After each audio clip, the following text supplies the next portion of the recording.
Gülkabbe kanalı takipçilerine kucak dolusu sevgi ve selamlar olsun. Evet sevgili dostlar, geldik Urla Gülbahçe'ye.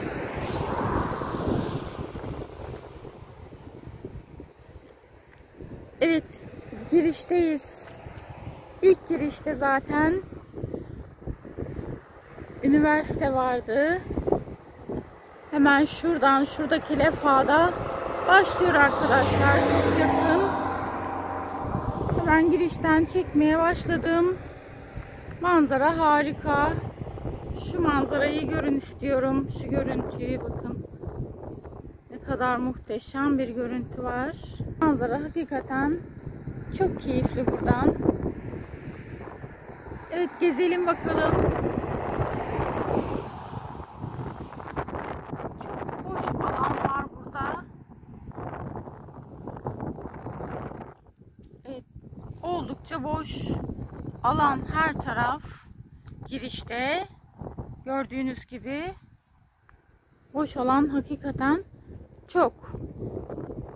Şöyle arkası dağ, zaten etrafı dağla kaplı. Evet, ana caddeden hemen ara sokağa girdik. Sağ kolda bir müzikli yer var. Keyifli oturabileceğiniz.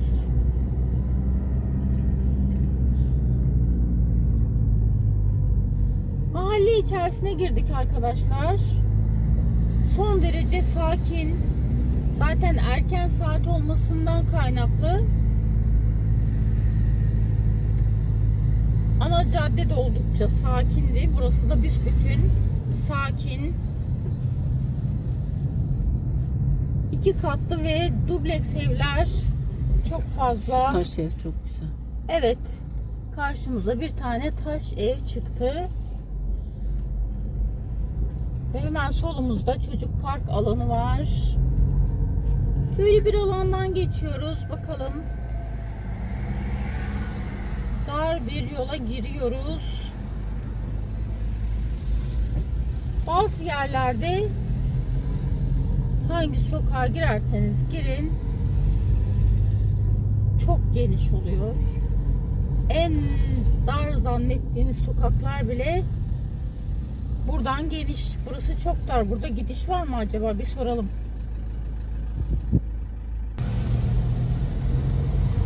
Evet, ara yollarda ilerliyoruz. Eski yerleşim yeri olduğu çok belli.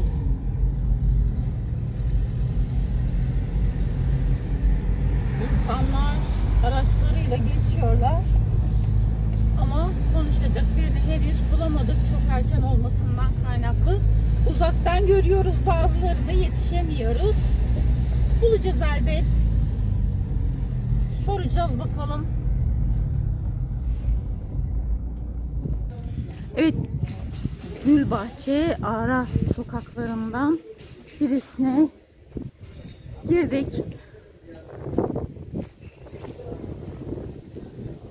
Burada kafe, restoran rastladık birkaç tane.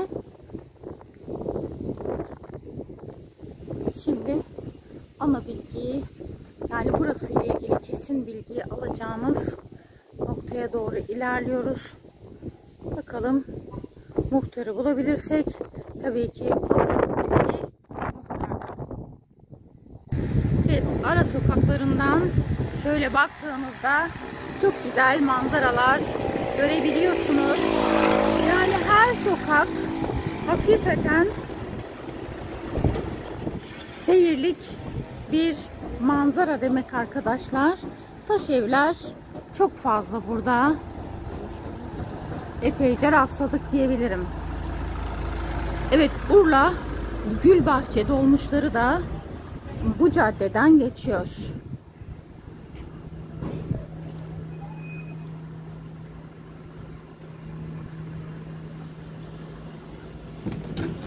Bu cadde de oldukça işlek caddelerinden,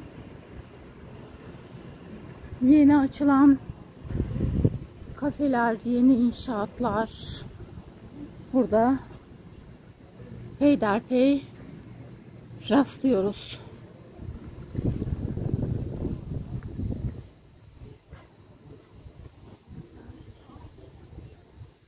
Alışveriş merkezleri var burada arkadaşlar. Evet, tam merkezi noktalarına ulaştık. Burası tam merkezi noktaları, kahvelerin ve taksi duraklarının olduğu yerler burası arkadaşlar. Mera yerlerinde şu anda şey var. Evet arkadaşlar, geldik. Merkezi noktasına geldik demiştim. Bu gül bahçesini biz 2 sene kadar önce çekmiştik ama şu noktalarına hiç gelmemiştik. İlk defa geldik. Muhtarımızın bugün toplantısı varmış, özür diledi, bilgi veremeyeceğim diye. Ancak duyarlı vatandaşımız çok, her gittiğimiz yerde böyle güzel insanlarla, duyarlı vatandaşla karşılaşıyoruz çok şükür. Yine duyarlı vatandaşlarımızla karşılaştık, oturduk, biraz sohbet ettik. Şimdi bakalım bölgeyle ilgili bize ne bildirecekler, ne söyleyecekler, dinleyelim. Evet, isim nedir? Önder Güldaş. Evet, Önder Bey, bize neler anlatacaksınız bölgeyle ilgili? Burası eskiden köydü. Herkesin evinde hayvan aşağı vardı. Üretim yerleriydi. Şu anda maalesef %5 o civarında. Hayvancılık çoktu yani. Tabii. Belki de 20-25 yakın keçi koyun sürüsü vardı. Evet. Herkesin evinde de hayvan aşağı mutlak surette vardır. Yani. Varlığından yok olan herkes var. Şu maalesef yani betonun girdiği bir yer maalesef bu işler bitiyor. İnşaat sektörünün girdiği yerde Maalesef bu işler bitiyor. bu tarz şeyler bitiyor diyorlar. Büyük rant var burada. Yani çalışmayı gerektirecek işler değil bunlar. Hep tatlı para. 1 ver, 5 al, 6 al.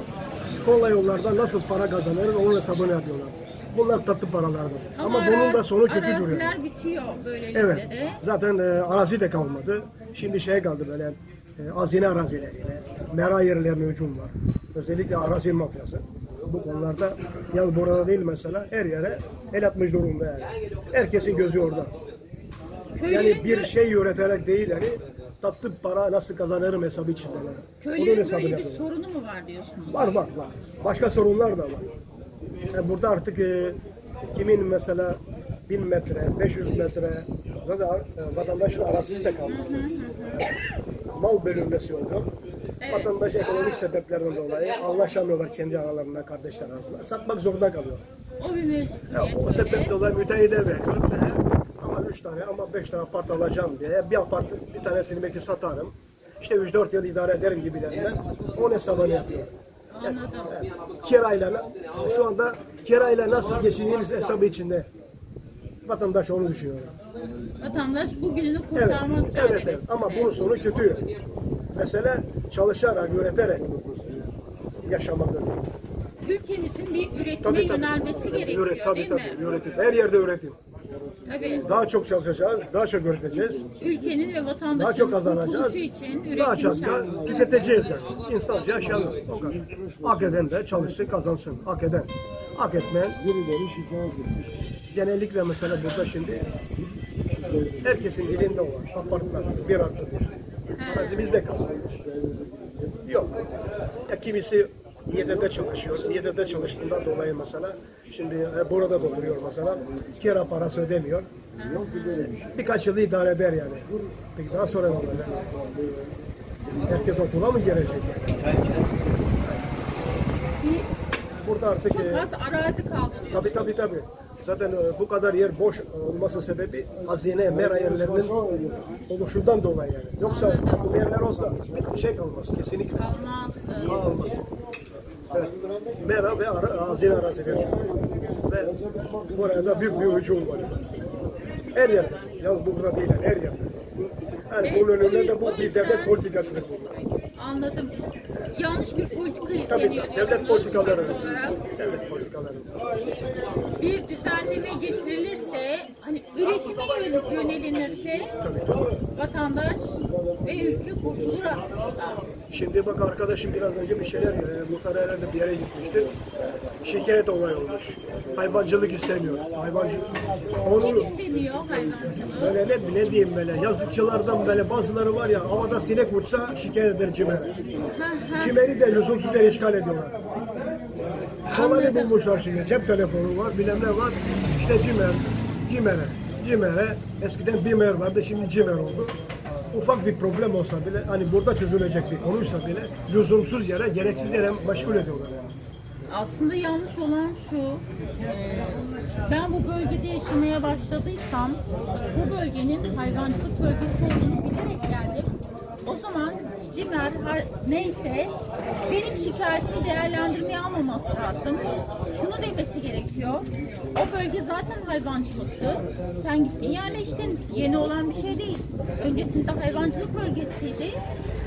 Sen gittin oraya yerleştin. Sen ya katlanacaksın ya da oradan gideceksin demesi lazım. Burada şimdi, bu şikayeti değerlendirmeye almaması gerekiyor. Urla'da şey vardı, şimdi kaymakam değil de Adanalı Mustafa Sefa Yürek. O şey gitti Üsküdar yanılırsa. O çok güzel bir kaymakamdı gerçekten. Urla tarihinde ben arkadaşlarıma da soruyorum mesela, araştırıyorum. Ondan iyisini görmedim bugüne kadar. Gerçekten çok değerli. Bu tür konulara değinen bir insan. Bu tür şikayetlerle kesinlikle yanıma gelmeyin. Sizler aslısınız, hani onlar aslı, sizler diyor sonradan gelme. Onlar üretiyor, siz diyor tatil yapma gelmişsiniz, kalırsınız 2 ay 3 ay. Onlar üretici diyor. Öyle değil mi? Evet, çok değerli bir insandı gerçekten. Evet, olması İşte gereken memlekette bizde öyle insanlar var. Ya diğerleri de güzel ama güzelin de iyinin de iyisi var. Allah var şimdi. Hatta buralara geliyordu böyle. Toplantıları vatandaşı çağırdı. Birkaç, üzüldüğüm bile gidişine buradan yani. Değerli bir insan. Toplantı yapar. Her köy meydanında. Çok değerli bir insan. Memlekette çok değerli insanlar var. Aslında besinden cesinden hepsi her yerde var güzel insanlar. Zaten o güzel insanlar olmasa yaşanmaz. Yani belki yelpazelerimiz bilmiyorum. Belki aynı şeyde olabiliriz. Ama bizim yelpazede de kötü niyetli insanlar var. Şu an mesele de onların önünü kesmek böyle. Onlar dışlamak. Onu yaparsa kurtulur memleket. Herkes çalışırsa namuslu.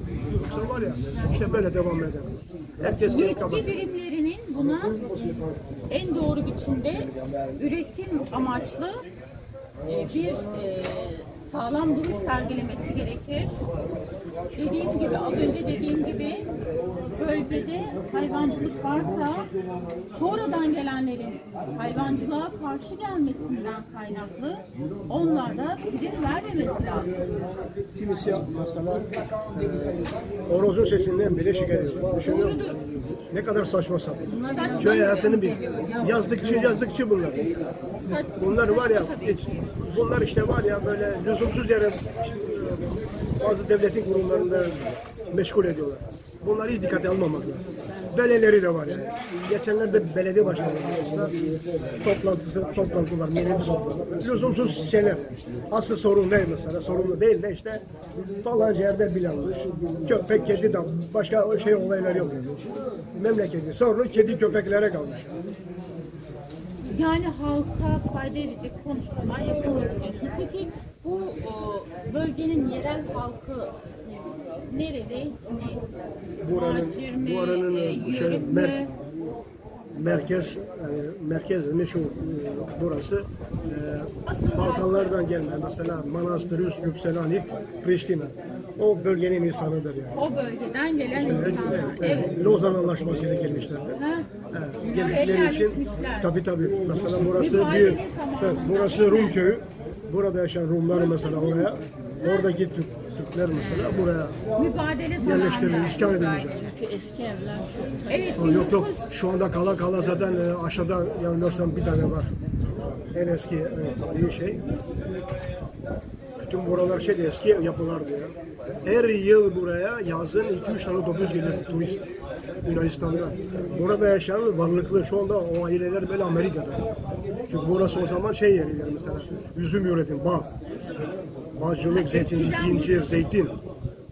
Onlar üretiliyormuş değil mi eskiden? Tabii.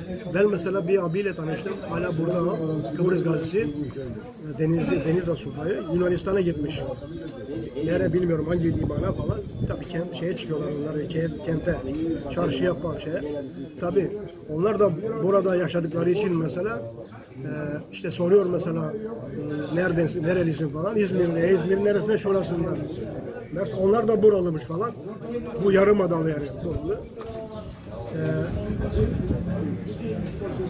Bağ, üzüm, incir, badem, zeytinden geçilmiyor. Tabii bunlar yine zaman içinde ileride devlet politikaları para etmeyince bir ürün mesela vatandaş ne yapıyor? Sökmek zorunda kalıyor. Alternatif olarak işte mesela tütün para diyor ki tütüne hücum.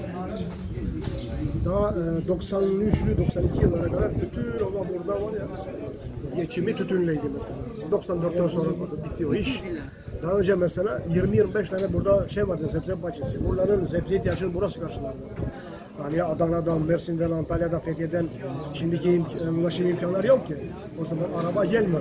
Yani buradan mesela at arabalarıyla o zaman araba da ne yapar mesela? Buraya hale şimdiki Malgaça pazarı var ya. Onun hemen altında şey vardı, hal vardı. Oraya getirirler.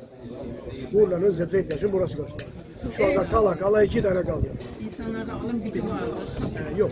Şimdi bunların hiçbirisi yok. Burası zaten muhtarlıkta şöyle yazıyor. Kuruluş 1923. 23 yılında burası kurulmuş demek ki. Öyle mi? Bayağı eskiymiş. Camimiz de şimdi- hemen yanımızda arkadaşlar. Benim işte oradan kalmadı. Urla'ya uzattığın Yanılmıyorsam babamın dedesi galiba. Oradan geldiği için şeymiş o, tahsildar yani biraz daha kültürlü. O zaman da bir Babanızın Türkçe dil, babanızın dedesi gelmiş. o zaman Türkçe'de harf devrimi yok ya, Türkçe yok yani. Osmanlıca var. Evet, doğru. Osmanlıca, Arapça, Farsça karışımı bir dil. Hatta bu kemik ada hastanesine çıkarıyorlar. Orada işte dezenfekte ediyorlar, yıkıyorlar falan. Sonra dağıtıyorlar. Tabii o zaman böyle tıbbi imkanlar nerede? Doğru. Çok kolay şimdiki o hastalıklardan, kolay hastalıklardan şimdi bize göre yani bugün için. İnsanlar ölüyor. Doğru Yani söylüyorsunuz. o gün şartlar. Peki burada okul var mı? Burada ilköğretim okulu var. İlköğretim okulu var. Yani ilkokul, ortaokuldu şu sonra da ilk anaokul olarak şu anda kullanılıyor. Aşağısı da 8 yıllık temel eğitim oldu ya, bir birleştirildi. Yani lise yok yani, liseyi Urla'ya gidiyoruz okuyoruz. Çocuklarımız oraya. Yani 4 var. evet.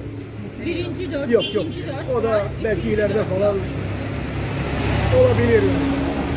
Onun işte vaatlarda siyasilerin verdiği işte bir lise olsun gibilerinden. Valla gönüllü bu iş yapacak bir abimiz var buradan.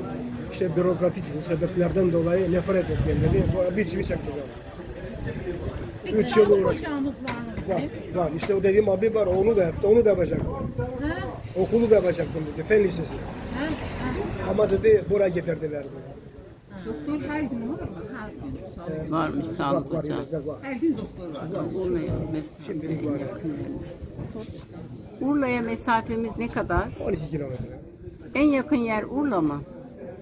Buraya. Tabii. Polis. Peki. Otobüs falan var ya buraya. Burada köyün minibüsleri var. Ben minibüsleri gördüm. Yani burada ulaşım sorunu yok. Ulaşımda sorun derken biraz ücretler, o da işte benzinden, mazottan kaynaklanan şeyler. Çok bir şey yok. Otobüs buraya kadar geliyor mu? Otobüsü buraya gelmez de minibüsler, mesela buraya gidecek minibüsler burada geçer. İzmir'e gidecek olan minibüsler aşağıdan, bir de belediye otobüsleri var, Samsun'dan var. Karaburun'dan, Balıklıova'dan belediye otobüsleri çalışıyor. Ana caddeden geçiyoruz. Ana caddeden aşağıdan, evet, Buraya evet. gelmiyor. Karaburun'da mesafesi ne kadar buranın? 54 kilometre. Evet. Yani Mor'dan 35. Yani ben Eskişehir'i söylüyorum. Olsa fark 1 kilometre, 2 kilometre. Yani yeni yolu olmasıyla o kadar. Fazla bir şey yok yani. Değişik. Anladım. Teşekkür ederim. Peki, çok Bir viraj teşekkür yol. ederim. Rica ederim. Çok teşekkür ederim. Evet. Gül Bahçe'nin meydanındayız. Şöyle bir aşağı doğru bakıyoruz. Evet, peyderpey dediğim gibi kafeler, büfeler ile karşılaşmak mümkün. Sokakları dar. Şöyle araba geldiği zaman karşıdan bir yere geri gitmek zorunda kalıyor. Az önce göstermeye çalıştım. Karşıda Gülbahçe Avnikaya Okucu Ortaokulu demiş. Evet, burası meydanı.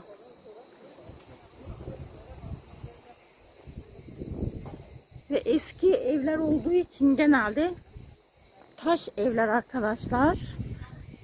Son derecede 3 adım ileriye gittiğinizde oldukça sessiz. Meydan kısmı çok hareketli. Buralar çok güzel. Çok sessiz. Umarım bütün sorunlarına da çözüm bulurlar. Şuradan aradan bir görüntü var. Hakikaten çok keyifli, çok güzel. Hoşunuza gidecek diye düşündüğüm için şuradan bir çekim yapmak istedim. Evet, bu yoldan yol böyle gidiyor. Evet, şuradan kesinlikle araç geçmez. Şurası son derece dar. Evet, ortaokulun olduğu yer burası arkadaşlar.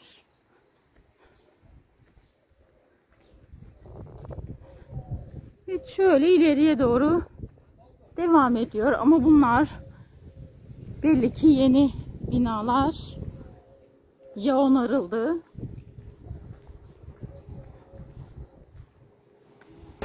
Evet, peyderpey böyle güzel manzaralara rastlıyoruz. Hakikaten çok hoş görüntüler.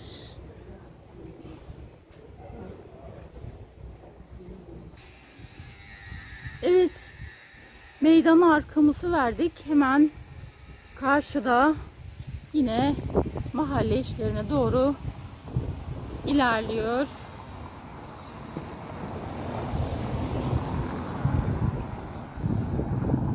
Şöyle dar sokaklardan mahalle işlerine doğru ara ara gidebiliyorsunuz.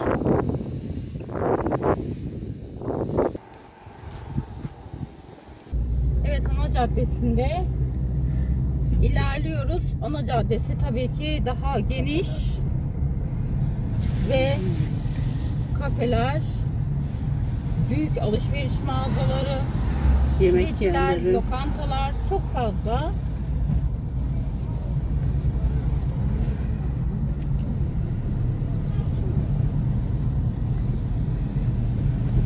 Böyle devam ediyor bu yol.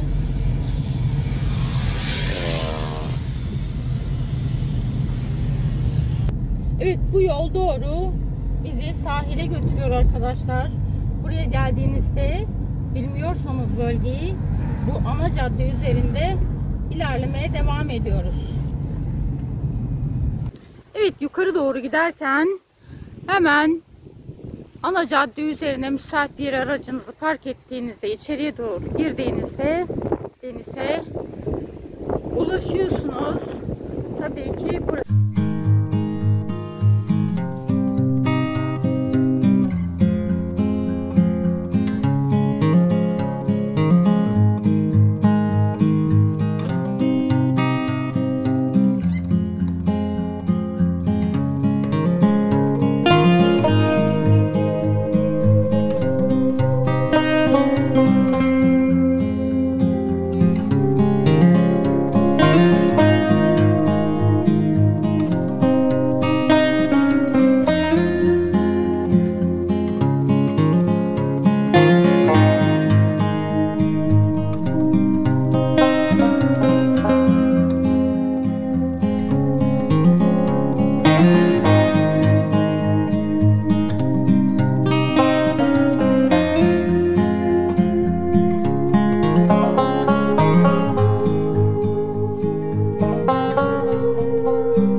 Hemen etrafı dağlarla çevrili bir yer burası. Yol böyle devam ediyor tabii. Hemen sağımız deniz arkadaşlar. Buradan direkt 3 adımda denize varılabiliyor. Harika bir ortam diyebilirim. Tabii biz az önce köyün ilk kurulduğu noktadaydık. Buralar yazlıkçılar denilen bölge. Sonradan gelişen yerlerdir buralar. Evet arkadaşlar, hemen sağımızda bir pazar yeri var. Evet arkadaşlar, şu yoldan gelip araçlarını burada park eden vatandaşlar ve bu bölgede yaşayan insanlar için hemen denize sıfır evler var. Herkes için ücretsiz halk plajı, hatta buranın cumartesi pazar son derece kalabalık olduğunu belirtiyorlar. Çok rüzgarlı olduğu için çok fazla dönemiyorum ama çok az göstereceğim. Şu anda hafta içi olmasından kaynaklı çok az insanlar mevcut. Evet.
Arkadaşlar, ana caddeden şöyle giderken hemen sağ kolda bir sürü lastik göreceksiniz.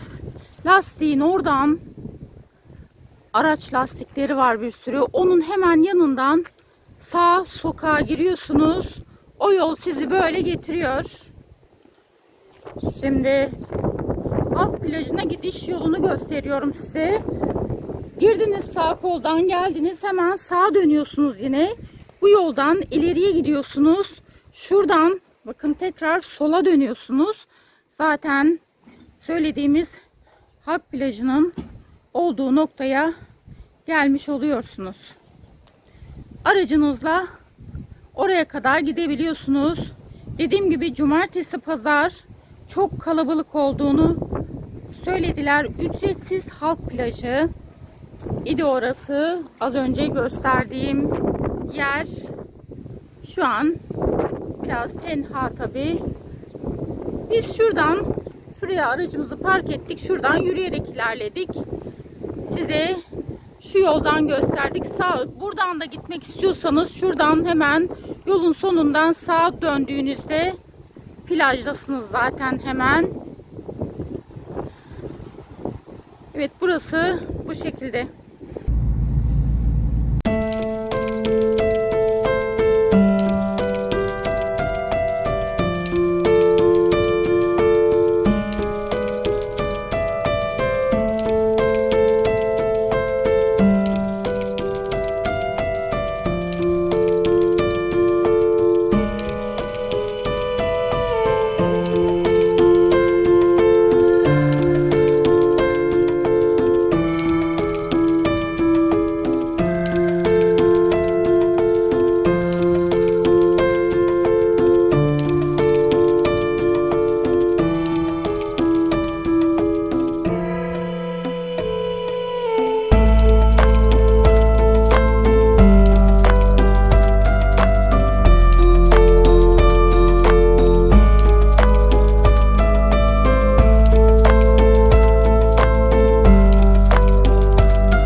Burası da Gülbahçe'ye bağlı ve Gümüşkoy'u da geçtik. Bunlar tamamıyla Gülbahçe'nin sınırları içerisinde. Şu an sitelerin olduğu yerdeyiz. Hemen sağımızda geniş alanda siteler mevcut. Evet, Gülbahçe oldukça geniş bir alana oturtulmuş. Pek çok mevkileri olan yerler. Sol tarafımızda evler var. Peyderpey çok boş araziler var. Ama site değil. Siteler sağ kolda. Evet, hakikaten çok keyifli bir alan. Çok beğendim. Şurada camisi var. Camisi ileride sol tarafta bir atıl durumda olan bir yer var. Orası okul muydu, sağlık ocağı mıydı öncesinde bilemiyorum tabii. Buralar yine siteler. Evet. Bu alanda siteler çoğunlukta. Evet, pek çok atıl durumda binalarla da karşılaşıyoruz tabii ki. Çok şirin tek katlı evler var. Tam gönlüme göre diyebilirim. Sol tarafta sitelerden ziyade şahıslara ait bireysel evler var. Bireysel ev diyebiliriz. Bu yol böyle devam ediyor. Peyderpey değişik sitelerle devam ediyoruz. Çok güzel yerler yalnız. Hakikaten mutlaka gelinmesi gereken, görülmesi gereken yerlerden.